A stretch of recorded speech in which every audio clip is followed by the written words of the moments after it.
সালমান শাহর সাথে আপনার কম্পিটিশন ছিল? ডেফিনেটলি ছিল, থাকবে না কেন। এবং দেখা দেখি এও বন্ধ ছিল, হয়েছিল। আর্দ্রতা ছিল, মহব্বত ছিল। একই টাইমে ছবি রিলিজ হবে ওর আমার গরিবের রানী, আর ওর ওনার হলো স্বপ্নের পৃথিবী। স্বপ্নের পৃথিবী। 12 জুলাই তো আমার 1996 বলতেছে জি। আপনার ছবি আমি দেখব শুক্রবারে, আর শুক্রবার আপনি কিন্তু আমার ছবি দেখবেন। জি। আমরা যে ডান, দুজনে হাত মিলাতাম। আর তারপরে হচ্ছে আমার ছবির রিল গিয়ে ও দেখতো, ওর ছবির রিল গিয়ে আমি দেখতাম। তখন তারটা ভালো হলে আপনার কি ফিল হতো? হ্যাঁ, ডেফিনেটলি ভালো হতো।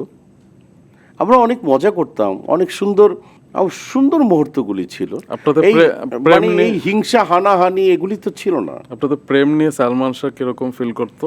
ও কোনোদিন এই ধরনের কোনো কিছু বাজে, আজ অব্দি হয় না, সম্পর্ক ভেঙে যাওয়ার পরে, বন্ধুত্ব ভেঙে যাওয়ার পরে খুব বাজে বাজে কথা। আমি আল্লাহর কসম খেয়ে বলি, মৌসুমীর ব্যাপারে সালমান কোনো দিন একটা বাজে কথা বলে নেই, কোনো দিন বলে নেই। বাহ। বলতেছে আমার বন্ধুটা খালি অভিমানী, আমার সাথে কথাটা তো বলে না, একটু কথা বলতে বললেন।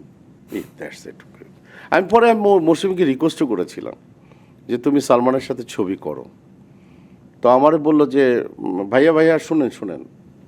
আমি কি বলো যে ও তো সিঙ্গাপুরে যাবে, ওর বাসে একটা মানে আছে, বানর আছে, ওইটা দেখতে না করবেন, কারণ বাচ্চার কি যেন কুসংস্কার হয় না, হ্যাঁ, ওর দিকে একটু খেয়াল রাখেন।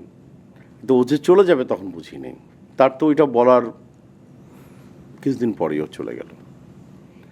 এবং চলে যাওয়ার মুহূর্তটুকু একটা দারুণ, অনেকেই বলে যে মৌসুমী আর আমি দেখতে যাইনি।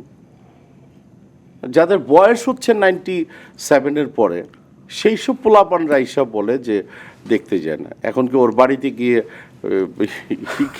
মানে পত্রিকা নিয়ে যেমন দেখ আমি গেছিলাম। শুধু সে সময় না, তার আগেও একবার কয়েক মাস আগে সালমান শাহ হলি ফ্যামিলিতে ভর্তি ছিল, তখনও বোধহয় মৌসুমী আপা দেখতে গিয়েছিল, পত্রিকার ছবি ছাপা হয়েছিল, মনে আছে। অনেক অনেক সুন্দর মুহূর্তগুলি ছিল আমাদের ভিতরে।